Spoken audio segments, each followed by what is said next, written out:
Maayong takna kaninyong tanan. Ako si Joy Castibulo. Ug ako si Nila Sidansa, APC. And welcome sa atong programang Ang Pamilyang May K, Okay. Niadtong January 13, last January 13, nag-celebrate ang Archdiocese of Cebu ug ang tibuok nga Katoliko nga simbahan tungod nga ang atong Santo Papa si Pope Benedict XVI through his personal representative, His Excellency Most Reverend Joseph Adams, the Apostolic Nuncio to the Philippines, has installed the new Archbishop of Cebu in the person of Archbishop Jose S. Palma. He is the fourth Archbishop of Cebu. He succeeded His Excellency Most Reverend Ricardo Cardinal Vidal. And being a shepherd of the Church, we shall tackle on the installation of Monsignor Palma as an Archbishop. What is its significance in the life of the Catholic Church and his relationship with the flock whom he is called to tend. And we have invited two priests from the Archdiocese of Palo, the Archdiocese in which Monsignor Palma served for 2 or 4.5 years. Yes, Mananila, and we have invited two of the most respected clergy in the Archdiocese of Palo. Of course, the first one is the Vicar General of the Archdiocese. I'm talking about Palo Leyte.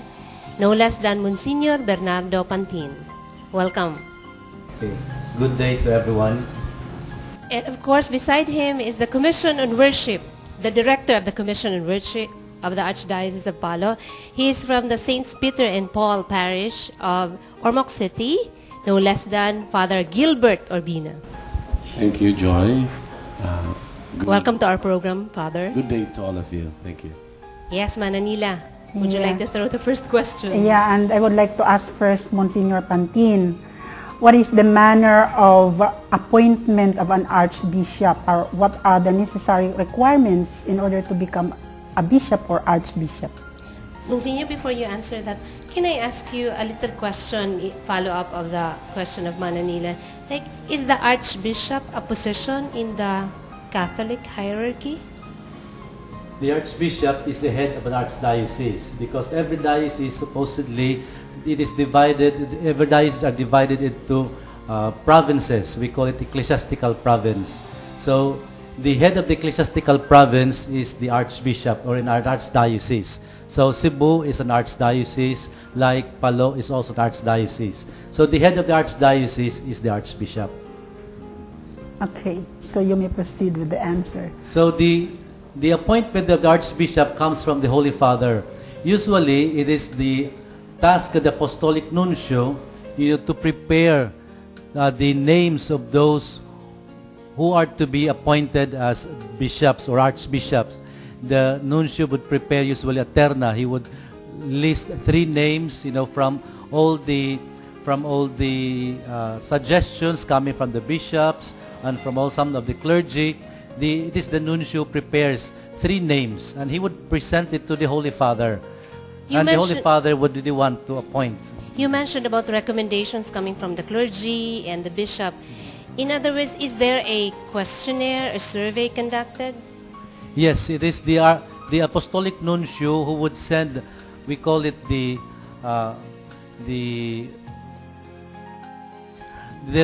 is the inquiry of the Apostolic Nuncio. It is a pontifical secret. So he would send out questionnaires for bishops, for priests, and even some lay people to ask, what is the situation of the diocese, who do you think are capable or the ones that could be appointed as bishop of a certain place. Mm-hmm. Does the choice now come from these questioners, from the answers from the questioners?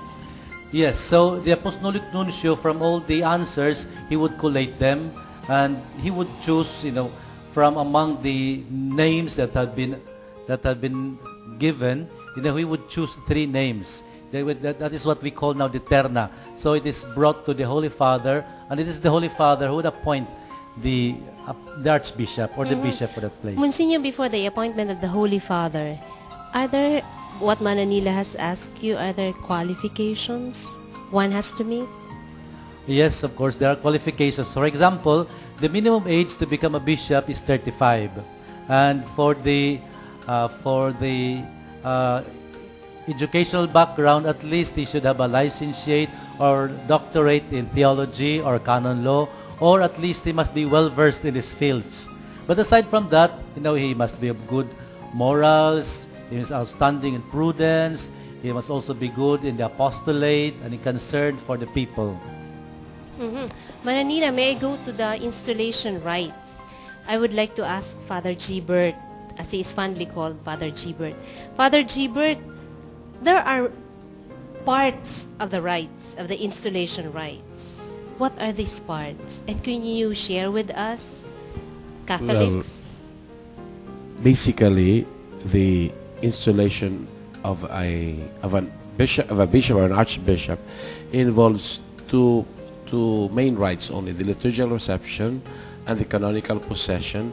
And the context of all this is the celebration of the Mass. That is the entire context, no, of these two parts of what we call the installation rites. Yes, Mananila. What is the purpose of the installation? Is it a form of welcoming or a ritual in the catechism or whatever? Well, any ritual is catechetical. It's didactic. No, it teaches us the specific role of a particular person in relation to the community that has been entrusted to him. No, so sama ni ani, no, sa primerong parte ni ani sa liturgical reception, mao kini ang basic ni ana nga pagsugod, no, sugaton ang bagong obispo or subispo sa pultahan sa iyang simbahan sa katedral. Pagabuhaton ni sa katedral tungod kay ang katedral mao ang simbolo sa diocese, no, sa diocese. That's the mother church, no, the cathedral church, which is the symbol of the entire people of God entrusted to the bishop. So, as he enters the cathedral, he is met by the senior priest or the caretaker, let's say the rector, no, may tagdumala na sa cathedral, and representatives of the body of the presbyterium, sa mga kaparian na ang representative sa Board of Consultors, Presbyterian Council, Pastoral Council, even some lay persons there, no, representatives of all the groupings in the diocese. Pagpakita nga silang tanan, no, ang tibuok simbahan niya nga diocese, all the baptized are there welcoming the new bishop. But there's a very important detail here, no, because upon entrance, the first thing that is presented to him is the crucifix. No? The bishop kisses the crucifix. It's a very important reminder, no, for the bishop himself, no, that the role of the bishop is to share in Christ's death, no. So he has to be reminded of this always, no. And in fact, well, before if you become an archbishop, the more there's an even let's say greater reminder, because every time the archbishop processes or magposisyon siya, naan niya kanunay ang cross, no, nag-atubang sa iyang cross, no, to remind him of his role is shepherd, no, to lay down his life for his sheep, sama ni Kristo. So importante kini nga detalye, no. Unya pagkahumanana, nagaan siya kuan kanang holy water to sprinkle holy water on himself and on the people around him. What is the significance of this? Ang significance ni ani ang bunyag, no, that all this happens because we are baptized. Tungod kay kitang tanan gibunyagan diha ni Kristo. Isip usa ka, nahimo kitang usa ka simbahan. tungod sa bunyag. So even our roles, our ministries are all dependent on this one basic sacrament, which is bunyag. No? So, simple as that, yet very significant, very meaningful. No? And, well, the rector of the cathedral or the senior priest or the auxiliary bishop or whoever would be assigned would then eventually lead him to the Blessed Sacrament Chapel, where the new bishop can spend some time in prayer before the Blessed Sacrament, before he vests for the second part, which is now the celebration of the liturgy, the Mass. That's the first part. So in other words, Father Gilbert, that the installation rites ends with the celebration of the liturgical Mass. Well, there's another second part of that. We call it the canonical procession, no? Well, after that liturgical reception, that's a liturgical reception, no? Simple, yet liturgical, no? Official, let's say, no? So this is the so-called rite of reception of the bishop into the church, into the cathedral church. Pagdawat, no? Yeah. Pagdawat sa pagdawat sa imong nakay bisita, imong dawaton lamang, no? Pasudlon sa imong balay. Okay. Moray, this is the analogy, no? Imong pasudlong imong bisita nga musulod na sa iyang balay, no? Dili siya bisita apan tag-iya di ay siya niya lang balaya. So that's the whole. That's a simple rite yet very meaningful rite. What about this so-called canonical rite, Father? Well, you call it the canonical procession, no? The canonical procession follows that, no? So after a short while in the prayer, no, the bishop goes to the sacristy or the vestibule, the place where he vests, aron mag-ilis para sa misa. Then the procession begins and the Mass starts. But at the beginning, at the start of the Mass, the canonical procession takes place, installation takes place. And the rite of installation takes place with the reading of the appointment from the Holy Father. Basahon ka na ang appointment from the Holy Father, no? And after this, usually, basahon na, in some places, it's read in the original language, mo'y Latin, o the translation into the local language.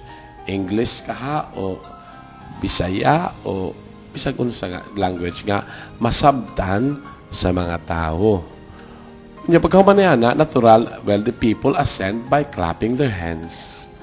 And the installing prelate, usually the apostolic nuncio or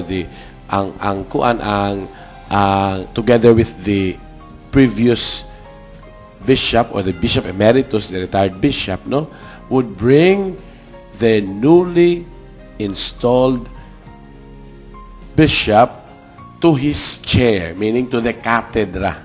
Ang chair, no, we call it the cathedra, the bishop's chair, symbolizing his authority. May magamit ni Ana nga ang lingkuranan, no?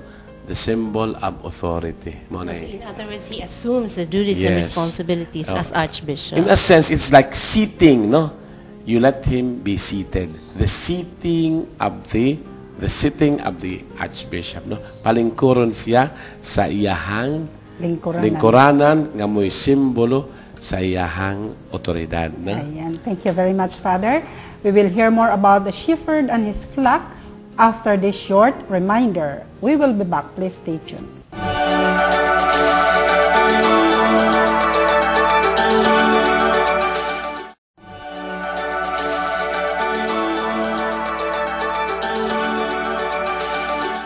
Welcome back sa atong programa ang Pamilyang May K.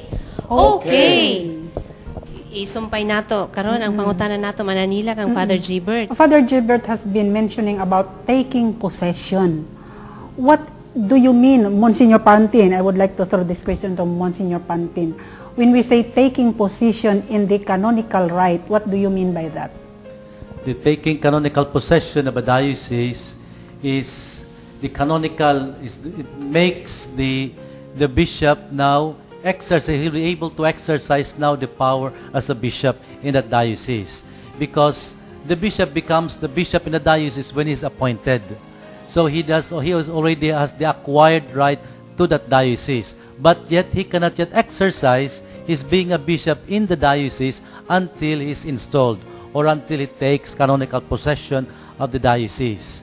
And the canonical possession of the diocese, aside, it could be within the Mass. Usually it is done within the Mass.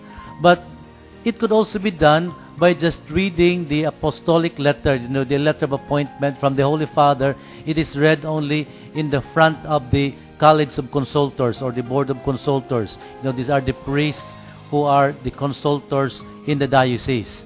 So the bishop would just present this, a letter of appointment, and that is already canonical possession of the diocese.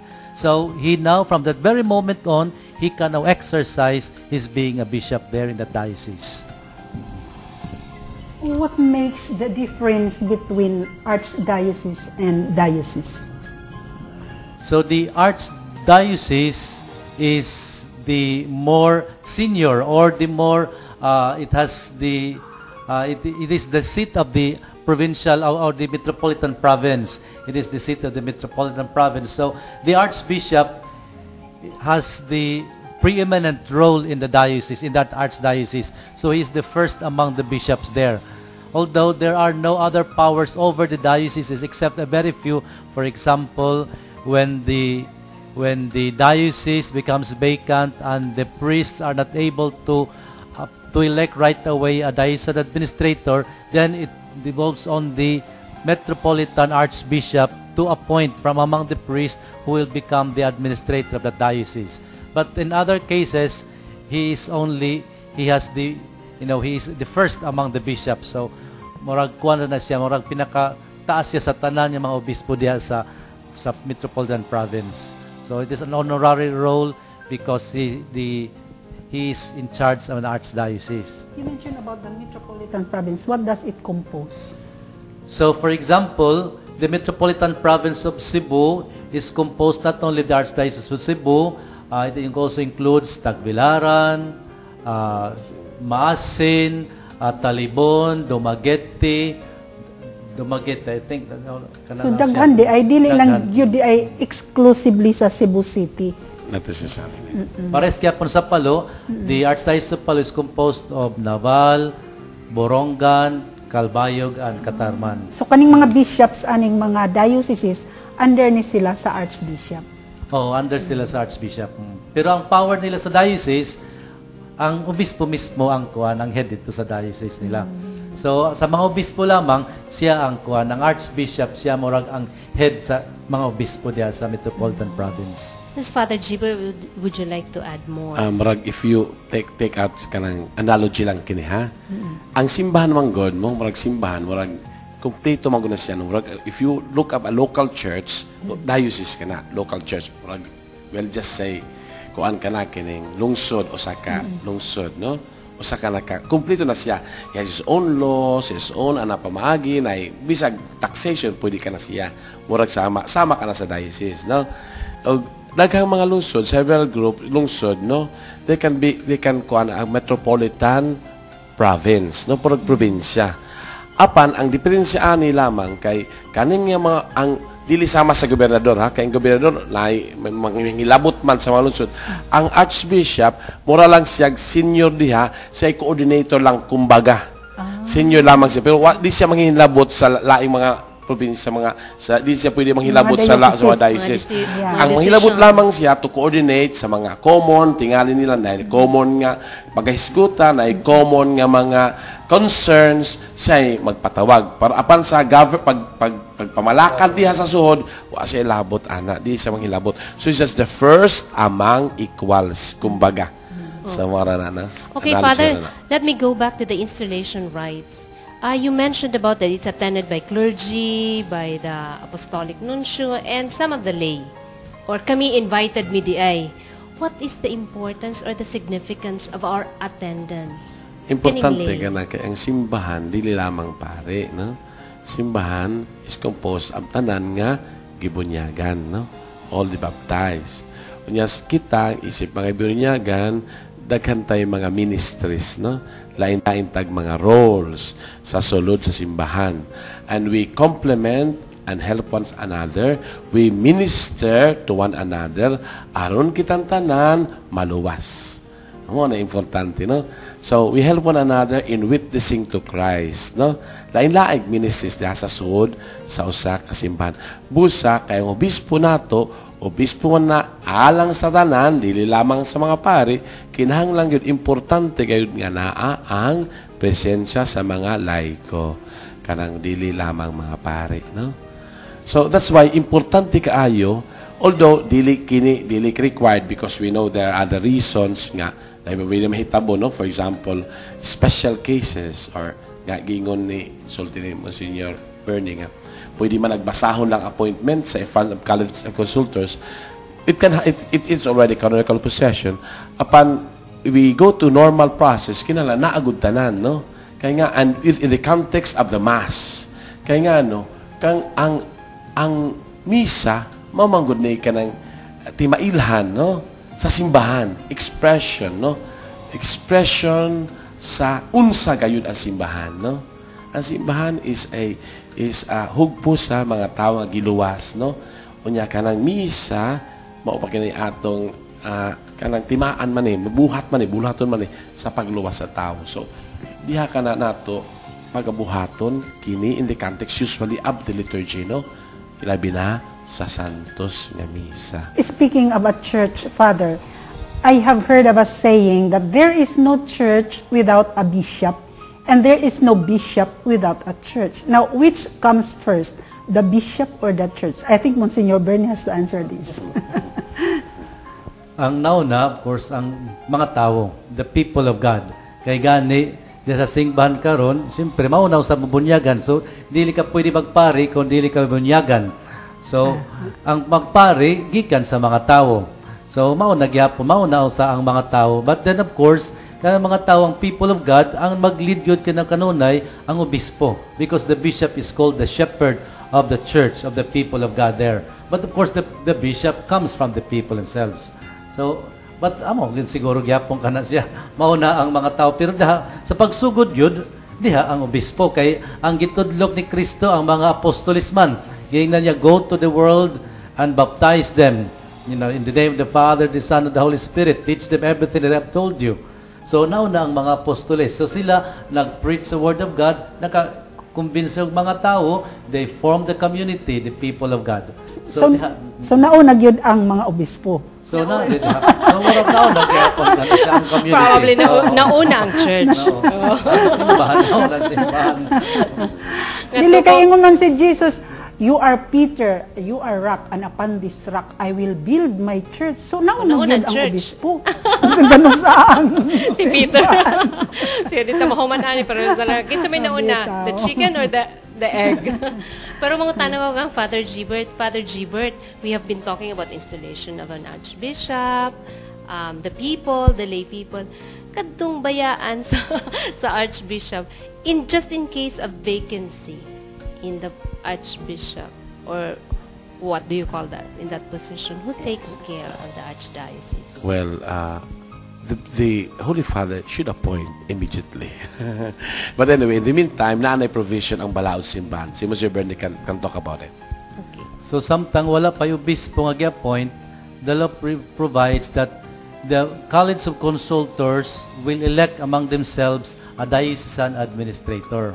So, manay buhaton, usually within 8 days of vacancy, there should already be an election of a diocesan administrator. So, the diocesan administrator, nga usa sa mga pari, member there sa College of Consultors, he will be the ones to act in the name of the diocese. So, siya murag gamay nga obispo, dahil libintay nga wala pang obispo, yapon di kan sa ulisi. Monsignor, pardon me, mangutan ako kung has the Archdiocese of Bacolod produced its own archbishop? Na ba? Gikan dire sa ato?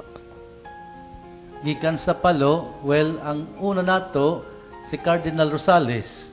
Si Cardinal Rosales, nahimo man to siya nga obispo sa Tagbilaran, then the Archbishop of Cebu, he came from the clergy of the Diocese of Palo. Kay Palo pa man yan to, kay Paris Priest siya sa Santo Niño sa pagkahimo niya nga appointed niya nga bishop sa Tagbilaran. So far, mao pa lang. So doon ay mga obispo kita. Our Archbishop, nagikan sa Palo, marang wala pa. Our Archbishop Orhel nga, our Orhel, oo. Maybe the third may come from any one of you here. Archbishop Orhel, oo. Kay Kuangareto siya from. Yes, Mananila. The priests, I believe, are the mainstay in the arts, in the diocese. The bishops may go, may come, but the priests are there. They remain in the diocese. What are your hopes and dreams of the archdiocese? For the archdiocese. You mean the Archdiocese of Palo? Yeah. In the meantime, well, ug wala pa yung ma-appoint karong adlaw, ha? Wala pa.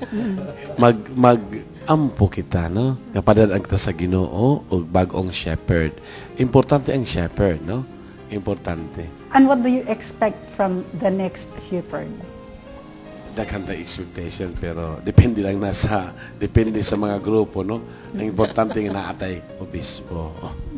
Kita gyapon din, we are also preparing for the Diamond Jubilee of the Diocese in November 2012. So sa gyapon kini siya ato gipangandaman gyapon. So hopefully by that time doon na tayo obispo, kay importante may mag-lead para sa preparation and celebration para sa Diamond Jubilee sa Diocese. Aw sigurado nagyud na Monsignor nga naana sa 2012. Karon 2011. sugod pa lang sa 2011. Siya ro di pa kapili ang Holy Father, no? Naana. Ang preparation ba will start today.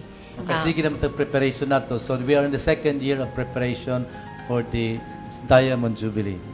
Okay. More on the shepherd and the flock when we come back.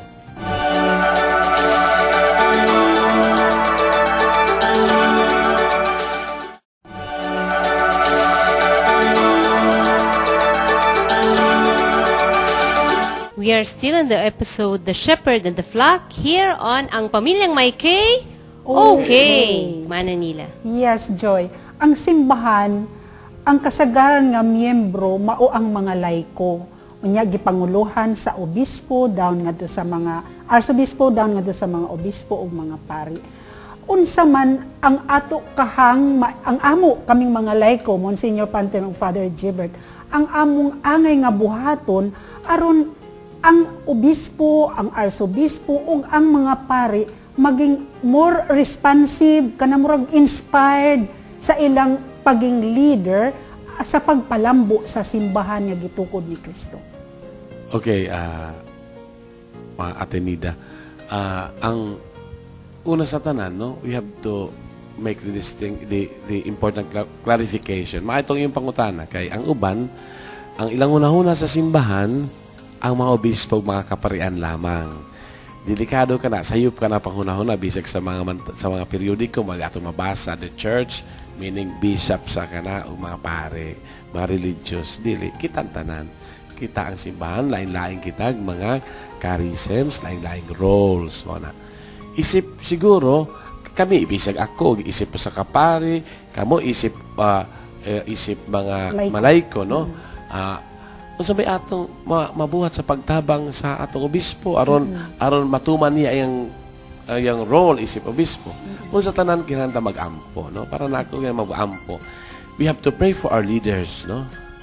Bisag sa atong Santo Papa, atong obispo, atong mga kapatid, we have to pray for them, no?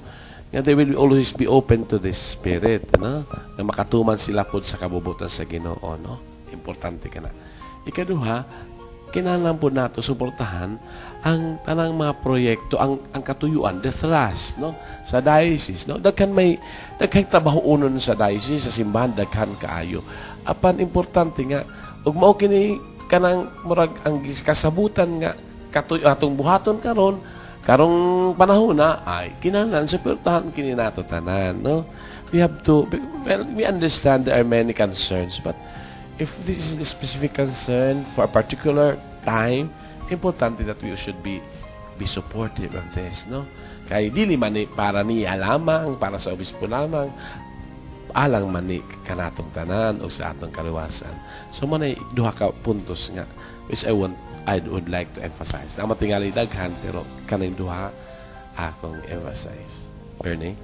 O sa gihapon nga mahimo sa mga tao gihapon kanang obedience ba to their shepherd, to their sacred pastors kay pananglitan karon daghang kayo mga problema karon kanang pananglitan kanang mga RH bill o sa mga gihapon kanang dako nga gikuan sa ang gobyernohan nato nga ikuang gini siya mahimo gyud nga mga balaod. Ang usa nga mahimo sa mga tao nga pagsuporta gyud sa mga tinguhan sa ato sa simbahan kay kini siya mga bulhato nato tanan man. So dili lang sa mga obispo, sa mga pari kundi sa mga tao mismo, sa tanan ng mga binunyagan. Nga kung kita makasuporta, musugot kita sa ato mga shepherds nato nga may nagtalinguha nga makasunod gyud kita sa mga pagtulunan ni Kristo. So usa nato nga mabuhat nato ang pagsuporta gyud sa mga talinguhan nato sa simbahan. Kana siya.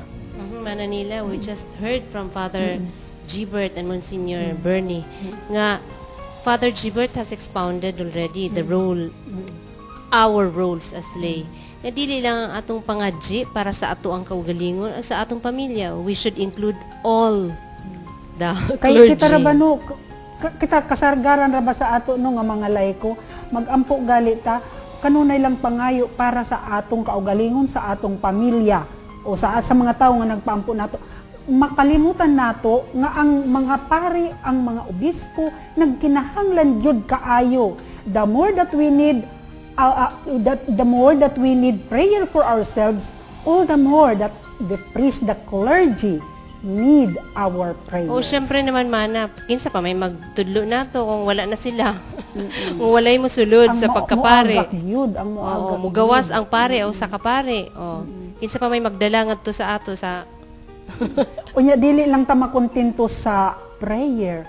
Activate, mo participate gyud sa mga projects, mga programs sa parokya unya ngadto sa diocese. Yes, and Monsignor Pantinas just expounded niya, kinahanglan gyud sad nato obedience. Oo, kay kung walay obedience, mao na diha kanunay ang sinugdan sa pagkagulalang sa tanan. Kita tan-awa ka ng RH bill, kay naay mga Katoliko nga mo ingon sila nga Katoliko sila, devout Catholics, pero unsa ilang gihimo dili sila mosunod sa mga sugo sa Dios. No?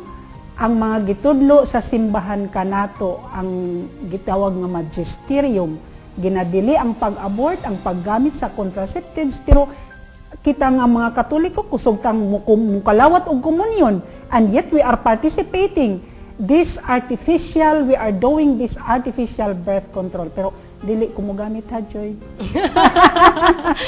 Okay, i-address nato kang Monsignor Pantin and Father Gilbert. Tingali na sila yung mga messages to the lay or to the families. Yeah, your final messages. Final messages to our listeners and televiewers. We will start with Monsignor.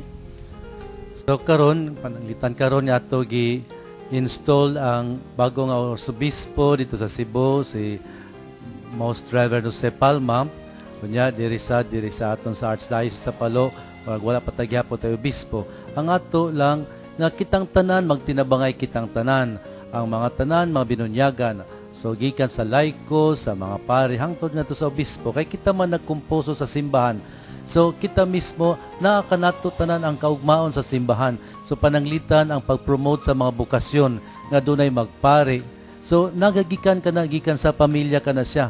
So importante nga sa atong mga tagsa-tagsa nga pamilya ato na iaghato nato ang atong mga anak na kung mahimo dunay gusto good nga gusto magpari o magsulod sa pagkarelihiyoso, then ato encourage ka na siya.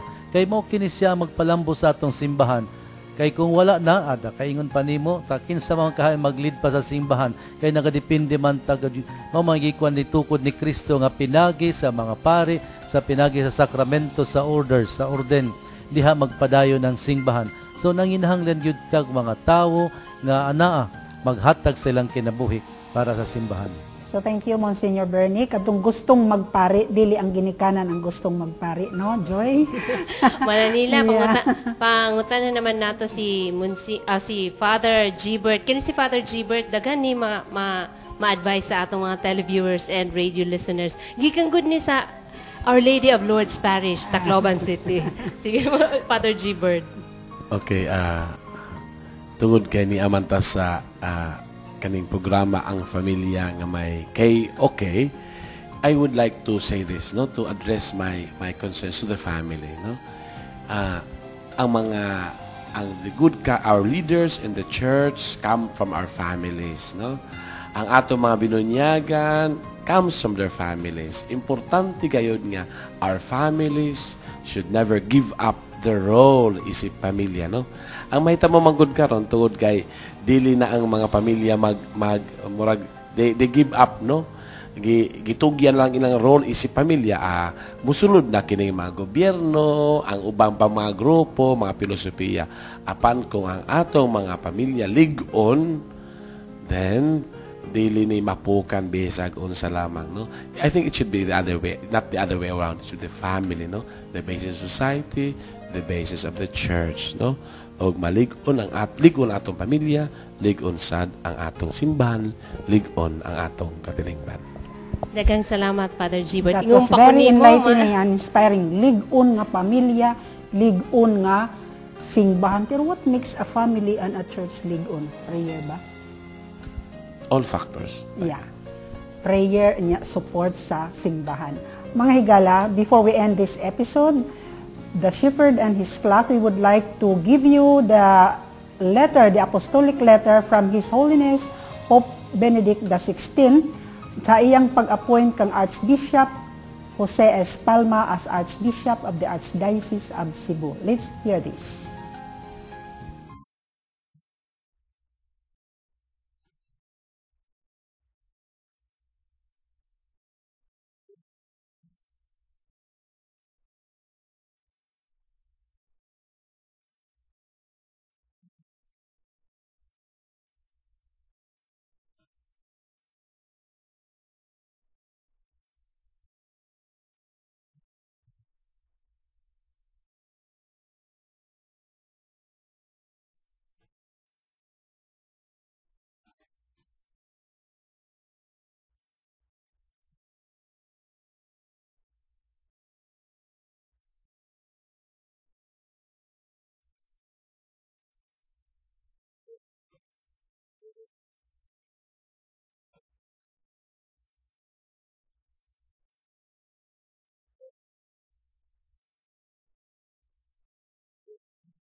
Mauto ang apostolic letter ug karon basahon nako ang from the Catechism for Filipino Catholics, Article 1410.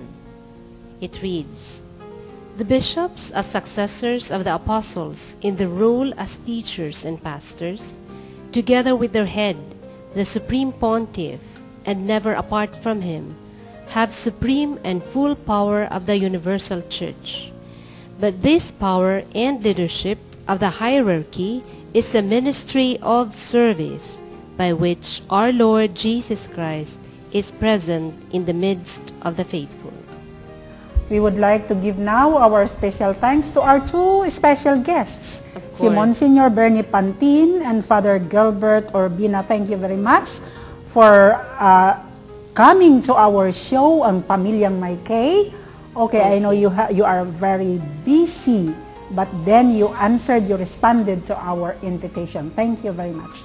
And of course, to Archbishop Jose Espalma and Bishop Christine Abarquez, Mr. and Mrs. Nunito and Dayan Lim Chua and Stella Monteño, Monsignor Clem Ignacio and Father Alex Gallo, Jeff Malibay and Fred Balbuena, and Director of St. John the Evangelist School of Theology, si Monsignor Benedicto Catilogo, ang iyang Vice Rector, si Father Oscar Florencio. and all the clergy of the Archdiocese of Balo, our televiewers and radio listeners. Thank you very much. And our journey as a family of Jesus Divine Master continues till next week.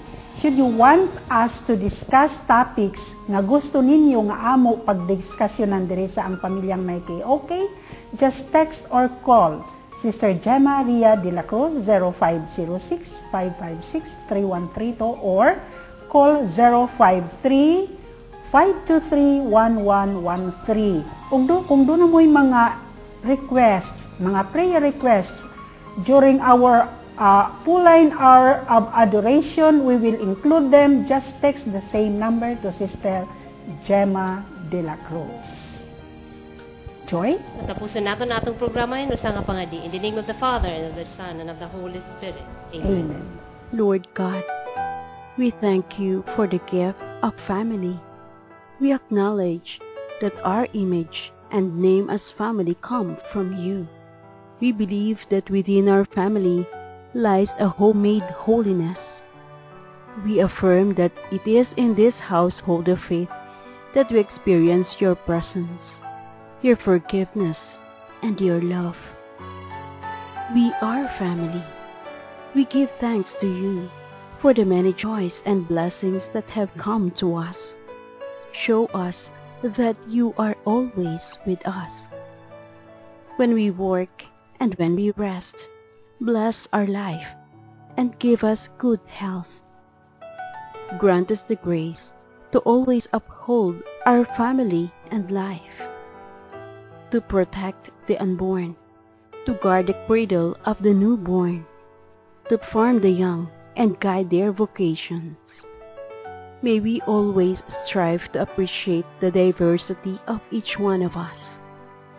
Let not infidelity destroy the love that binds us together as a family, nor the material possessions and comforts in life. May we too open our hearts, our eyes, our ears, and carry our light to those in need, our relatives, friends, neighbors, and all persons that you send our way. As members equal in human dignity, may we build a better world and proclaim our willingness to be the holy people you call us to be, through Jesus, our Divine Master, way, truth, and life. Amen.